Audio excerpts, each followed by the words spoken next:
Hello everyone. Next है कि जैव प्रौद्योगिकी का चिकित्सा चिकित्सा में अब उसका क्या उपयोग होता है, अब उसके बारे में पढ़ेंगे। तो देखिए, चिकित्सा या फिर ट्रीटमेंट में तीन चीज़ें होती है। सबसे पहला है जीन चिकित्सा, यानी कि जीन की चिकित्सा या जीन थेरेपी। तो देखिए, जब किसी जीन के विकृत या खराब या अक्रियाशील हो जाने पर उसे क्रियाशील जीन के द्वारा जब प्रतिस्थापित या फिर चेंज कर देना ही जीन चिकित्सा या जीन उपचार कहलाता है। छोटा सवाल बनता है कि प्रथम जीन उपचार 1990 में SCID रोग के लिए किया गया था। फर्स्ट जीन थेरेपी किसके लिए की गई थी? SCID रोग के लिए। और SCID की फुल फॉर्म क्या होती है? सीवियर कंबाइंड इम्यूनो डेफिशिएंसी, या जिसे कहता है हिंदी में गंभीर संयुक्त प्रतिरक्षा विहीनता। देखिए, जो फुल फॉर्म्स होती है उसको आप हो सके तो इंग्लिश में ही याद करें। और इस रोग में होता क्या है SCID में कि बी और जो टी लिम्फोसाइट है, जो बी और टी लसिकाणु है, उनका निर्माण कम हो जाता है या ये लसिकाणु नष्ट होने लगते हैं।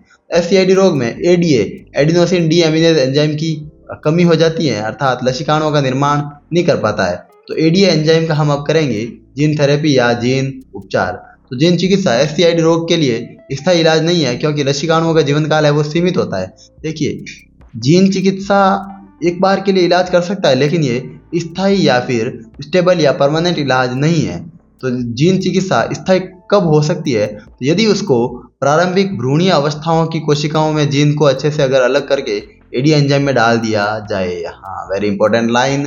जीन चिकित्सा स्थायी या अच्छे से कब हो सकती है? जब उसको भ्रूणीय अवस्था में कर दिया जाए। इसीलिए तो आजकल है, जब बच्चा माँ के पेट में होता है तो उसकी सोनोग्राफी वगैरह करवाई जाती है, ताकि उसको कोई आनुवंशिक डिजीज या आनुवंशिक रोग हो तो उसका पता लगाया जा सके।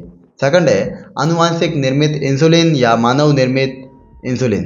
तो देखिए, पहले बात करते हैं अपन कि सामान्य इंसुलिन कैसे होता है। तो सामान्य इंसुलिन है उसका निर्माण है मानव में ही होता है, और इंसुलिन बनाने वाली जीन है वो 11वें गुणसूत्र पर उपस्थित होती हैं।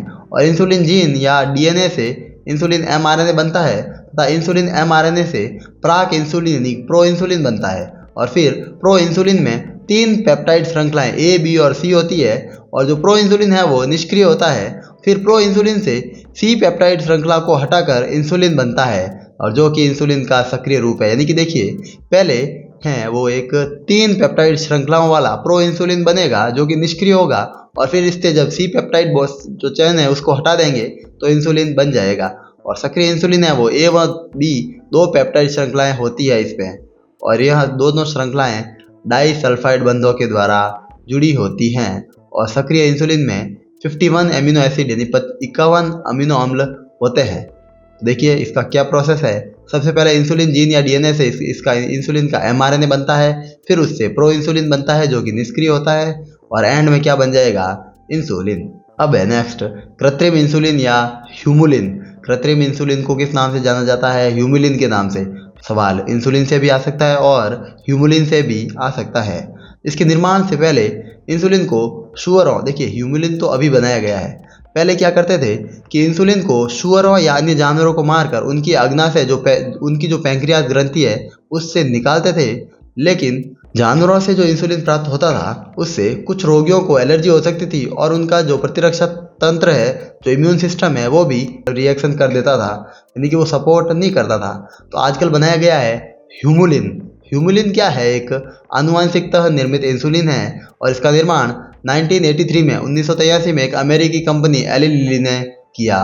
इंपॉर्टेंट सवाल है कि ह्यूमुलिन का निर्माण किसने और कब बनाया? तो याद रखना है 1983 में एली लिली अमेरिकन कंपनी ने। इसमें केवल 2 पेप्टाइड श्रृंखलाएं होगी, और ये दोनों पेप्टाइड जो श्रृंखलाएं हैं वो आपस में कृत्रिम डाइसल्फाइड बंधों के द्वारा जुड़ी हुई होती हैं। और ह्यूमुलिन के निर्माण में ई कोलाई जीवाणु को वाहक के रूप में लिया जाता है। ह्यूमुलिन बहुत ही ईजी है, इसमें A और B 2 पेप्टाइड है, और इसको बीच में कृत्रिम डाइसल्फाइड बंधों के द्वारा जोड़ा गया है। थर्ड पॉइंट है नेक्स्ट आणविक निदान या मॉलिक्यूलर डायग्नोसिस। देखिए, रोगों के लक्षण प्रकट होने से पहले तथा शरीर में रोगाणुओं की संख्या बढ़ने से पहले ही बीमारी का पता लगाना आणविक निदान कहलाता है। नॉर्मली हम क्या करते हैं कि हमें जब कोई बीमारी होती है और उसके लक्षण प्रकट होने लगते हैं तब हम उसका इलाज करवाते हैं। लेकिन अगर बीमारी होने से पहले या लक्षण प्रकट होने से पहले ही हम अगर बीमारी का पता लगा लें तो इसे कहते हैं मॉलिक्यूलर डायग्नोसिस। और इसकी हैं 4 विधियाँ। एक तो है रिकॉम्बिनेंट DNA टेक्नोलॉजी, पुनर्योगी DNA तकनीकी जो हमने पीछे पढ़ा। फिर है PCR भी हम पीछे पढ़ चुके हैं। थर्ड है एलाइजा, और फोर्थ है प्रोब्स। तो चलिए एलाइजा और प्रोब्स को पढ़ते हैं।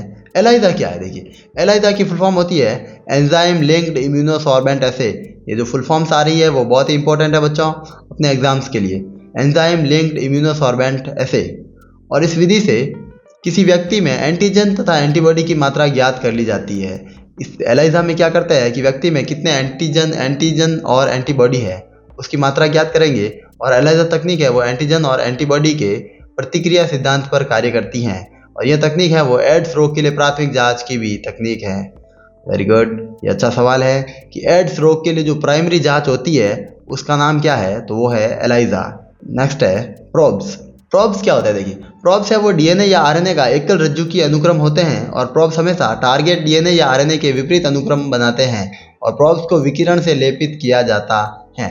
देखिए, कुछ नहीं है, जो डीएनए के जो विपरीत में जो कॉम्प्लीमेंट्री क्षार बनते हैं वही कहलाते हैं प्रोब्स। जैसे कि मैं बात करूं कि GAATTC, अगर मैंने कोई डीएनए का सीक्वेंस लिया है तो उसके ऑपोजिट में बनेंगे CTTAAG, तो उस CTTAAG को ही किस नाम से जाना जाता है?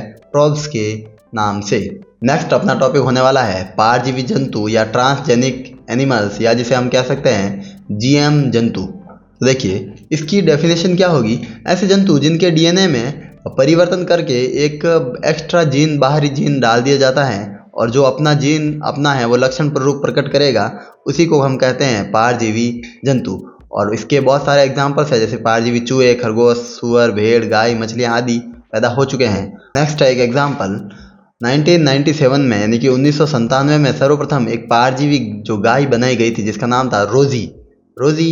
यह मानव को प्रोटीन संपन्न दूध, यानी कि 2.4 ग्राम पर लीटर, 1 लीटर में 2.4 ग्राम प्रोटीन होता था, प्राप्त किया गया था इस गाय से। कौन सी गाय थी? रोजी।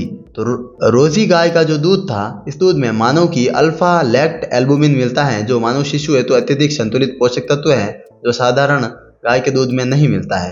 रोजी गाय की क्या विशेषता थी? एक तो यह प्रोटीन से संपन्न दूध देती थी, और इसके पर लीटर में 2.4 ग्राम प्रोटीन मिलता था, और इसमें अल्फा लैक्ट एल्बुमिन मिलता है, जो मानव के लिए अत्यधिक ही संतुलित पोषक तत्व हैं, और जो साधारण गाय के दूध में नहीं मिलता है। नेक्स्ट है अपना टॉपिक GEAC का फुल फॉर्म इंपॉर्टेंट है, जेनेटिक इंजीनियरिंग अप्रूवल कमिटी, आनुवांशिक अभियांत्रिकी संस्तुति समिति। ये इंग्लिश वाली फुल फॉर्म को ज़्यादा महत्व देंगे हम, जेनेटिक इंजीनियरिंग अप्रूवल कमिटी। यह वह संस्था है जो GM जीवों को बनाने और उनके सुरक्षा के लिए अनुमति देती हैं। अगर आपने कोई GM प्लांट या GM ऑर्गेनिज्म बनाया है, उसके लिए हमें परमिशन देने वाली संस्था का नाम है GEAC। नेक्स्ट है अपनी हेडिंग छोटी सी, पेटेंट क्या होता है? आनुवंशिक पदार्थों या जीवों का उपयोग करके उत्पाद बनाने और बेचने के लिए ली गई अनुमति को ही पेटेंट कहते हैं। यानी कि अगर आपने किसी चीज़ का एक बार अगर पेटेंट करवा लिया, यानी कि आप उसके मालिक हो, और कोई भी उस चीज़ को उस नाम से नहीं बेच सकता और ना ही बना सकता है, यानी कि आपके पास में उसका पेटेंट है। नेक्स्ट है बायोपायरेसी, किसी कंपनी के नाम या उसके संसाधनों का बिना उसकी अनुमति के उपयोग करना या आगे बेचना बायोपायरेसी कहलाता है। यानी कि अगर हम किसी के पेटेंट को यूज़ करें और आगे बेचें या आगे उसके नाम से कुछ काम करें, उसी को कहते हैं बायोपायरेसी।